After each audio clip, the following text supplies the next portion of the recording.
This girl went into, she was a DoorDash delivery driver, and basically this girl is the most pathetic version of Amber Heard that you could possibly imagine. She goes into a guy's house. The guy's passed out on the sofa with his pants kind of down. You can't see his dick, by the way. You can't see it. I looked for it. I did. You couldn't see it. And why are you looking for it, my boy? Why are you looking for it?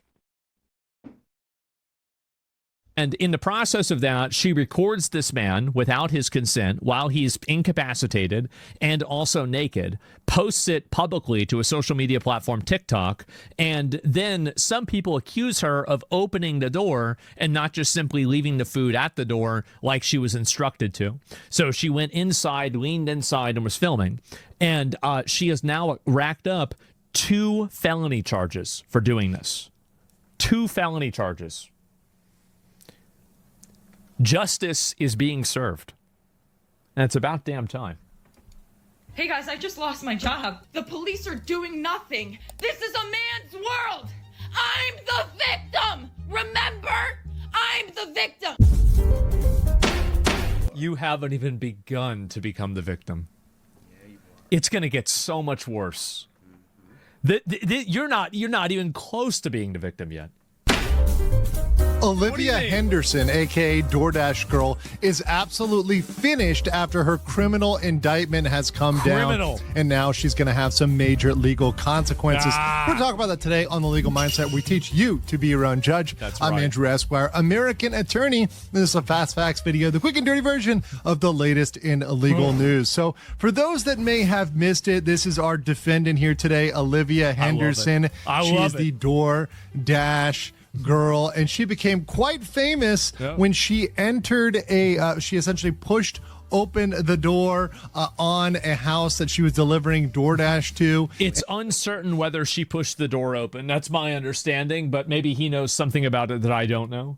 And she saw a man inside that was half naked. Now he was passed out from alcohol consumption, as the facts will later go. And there it is. Pass the fuck out. That's fucked up. That's fucked up. But indeed, I wonder Olivia if she's gonna be. I wonder if she's gonna be okay after that. I mean, like, I'd probably, claimed, hey, this man SA'd me, right? And this guy. Oh yeah. She said she was sexually assaulted, not harassed, assaulted. You're essaying me, and therefore the police need to come. Everybody needs to pay me. I need to be a pathetic, uglier version of Amber Heard. I'm the victim here. She's claiming to be victim. I'm the victim. Remember, I'm the victim. Well, despite her Me Too-esque claims, it in fact was her who ended up getting in criminal trouble because of this.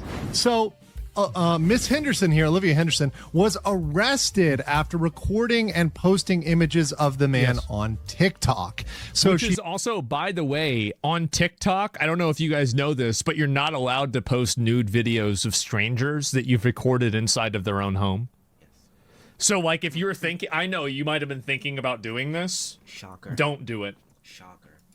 Took those images, took those video, posted on TikTok. It got all around, right? People were able to see the man, see his house. In the original video, his house number was visible. So you had all of that visible, exposing his location, his person, him while he's passed out unconscious.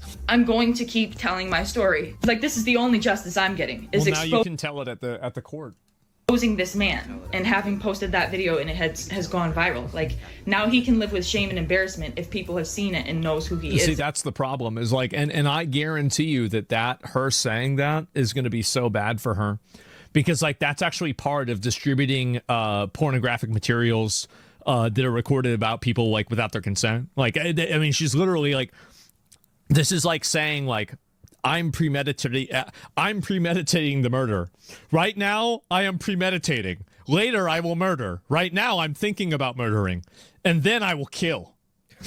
You know, like or where he. you're just You know what I'm you're saying? saying it. So she You're was just- arrested on that back last year. And it's giving been away the quite a game. while, but she was finally indicted by a grand jury that's just citizens that are drafted out to do the indictment Yeah. instead of the district attorney. There's kind of those two different methods of bringing an indictment on two felonies, one of unlawful surveillance and another felonies. of distribution of the unlawful surveillance image. And that's absolutely huge news, and that's absolutely something that was breaking right now. But one thing that very few people are talking about, we're going to talk about today on The Legal Mindset, is the massive civil liability she now clearly has under New York right. state law. That's right. Let's get right into it. Doing this, like, there have been so many laws that have been made in the last 10 years. Like, I actually support revenge porn laws because, like, we want the hoes to send pictures, right? We want this to happen. So, like, but if you've got every guy that's posting it up all the time, then it's going to create an ecosystem where they don't want to do that. Right? Because they don't, you don't want to end up on, like, you know, like one of these accounts on 4chan or something. So I don't, and also, like, fundamentally, sharing revenge porn is bad faith behavior. It's malicious bad faith behavior that's aimed at trying to hurt another person. In some cases, And it's worse than that. abusing this person's privacy at the time. So let's look at the indictment and the charges that kind of rolled down. So here you see the file from the New York State with Olivia Henderson, birth year 2002. You see the indictment, the incident was on October 12th, She was 2020. born in 2002. I'm gonna be honest, guys. Like, I am really, really upset about the idea that there are adults walking around in today's world that were not alive for 9/11. Like, that to me is like, what the fuck? Like, how did this happen? Really? Like, I'm like, what the fuck, man? The arrest was in November by Oswego City Police. Her defense attorney, she's going with the public defender's office. She does not have anything but a public defender at this point. What a surprise. And obviously the assistant district attorney is on the other side of that with her next appearance there in May. So all of that's coming up. She's got this indictment, which If means the judge wanted to be super based, he would live stream the trial because I want to watch it. It's just really for me. hey, a grand jury felt there was enough evidence to proceed on this, to bring her to trial. I want and it. what that also means to me is not only is this going to go forward with felonies, but also there's potential civil liability. Now, why do I think that's a big thing? It's obvious. That's a huge thing. My only question with all of this is the person that was filmed, what is their input? Like, what did they have to say? I'm just genuinely curious. Because For this damages. is her first time offense for the criminal charges. Those will probably be light. As much as everyone wants to say this might be 8 years. He's right. I mean, he's totally right. I mean, she's a woman too. I mean, like, and by the way, being a woman is like a massive buff in the criminal system. Like, they literally have, like, you want to talk about like two-tier policing? There is two-tier policing. It's for men and women. Like, women receive like exponentially less sentences than men do for the exact same crimes. It's so fucking unfair. It's crazy that we let this happen. In prison, etc. It won't That's be. true. This will probably be a slap on the wrist probation, yeah. at best with probation or a split sentence.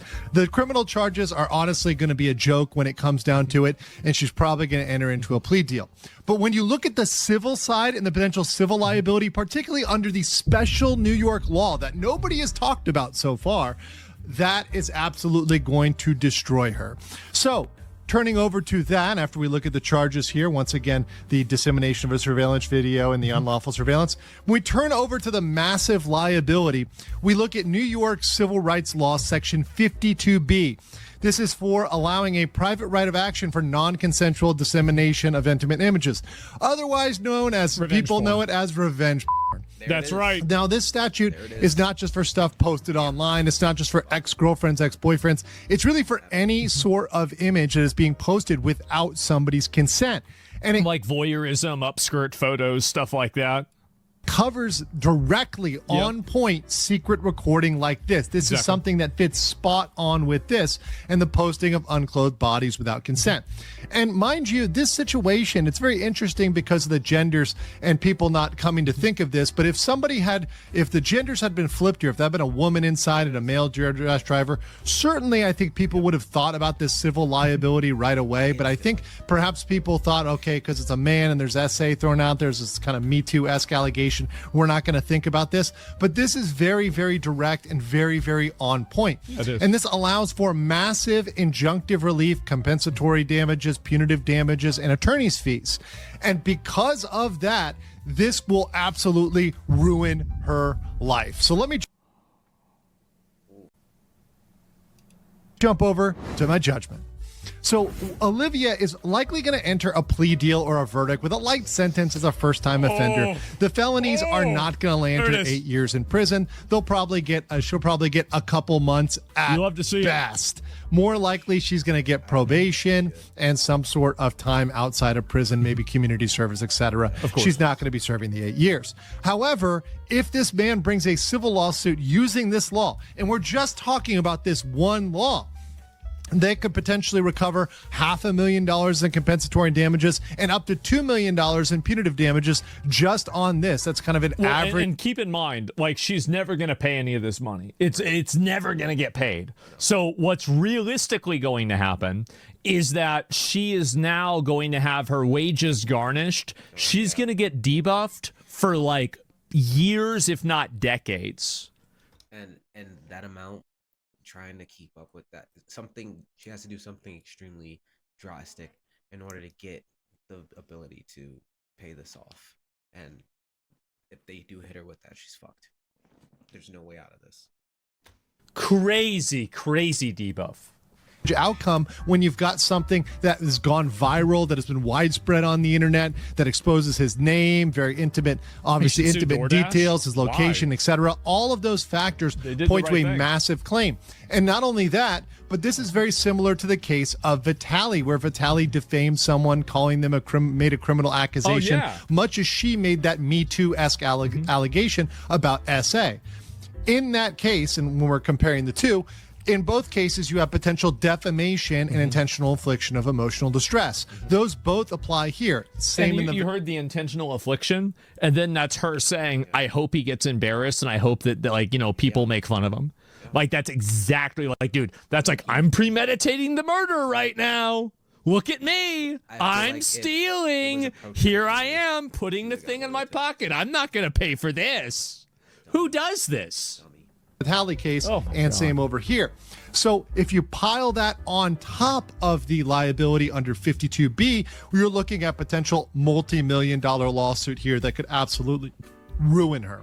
So I think, in my conclusion, that she absolutely deserves the maximum punishment, and this is something that needs to happen so that copycats don't try to do the same thing or try to post this information online. I think should be a lot of these judgments need to be done as a deterrent.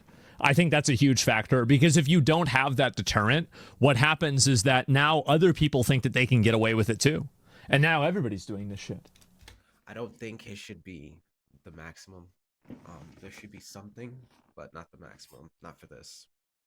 I feel like there is a gray area that should probably be looked over, as opposed to, let me just slap you with the worst case scenario.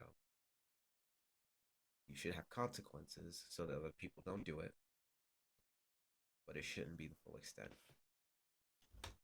Absolutely you have to have discouraged. But I want to know what you guys think in the comments below, and I will catch you on the next one. Make sure you guys have got your Cabbage plushies. They are still available now. Reminds me of fucking Lost Ark every time I fucking see it, man. Like those.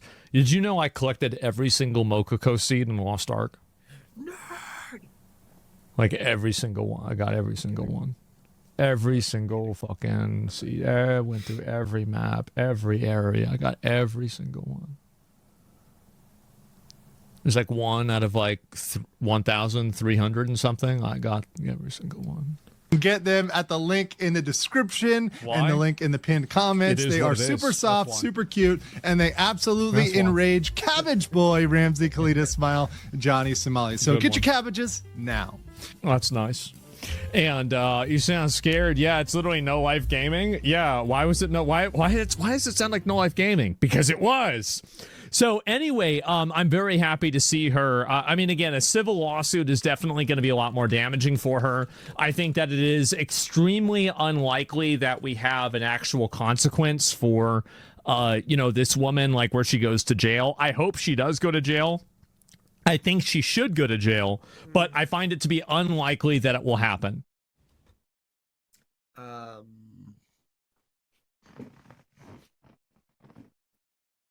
Yeah, I partially in agreement, but I do agree there should be some form of consequence. So we'll see what happens.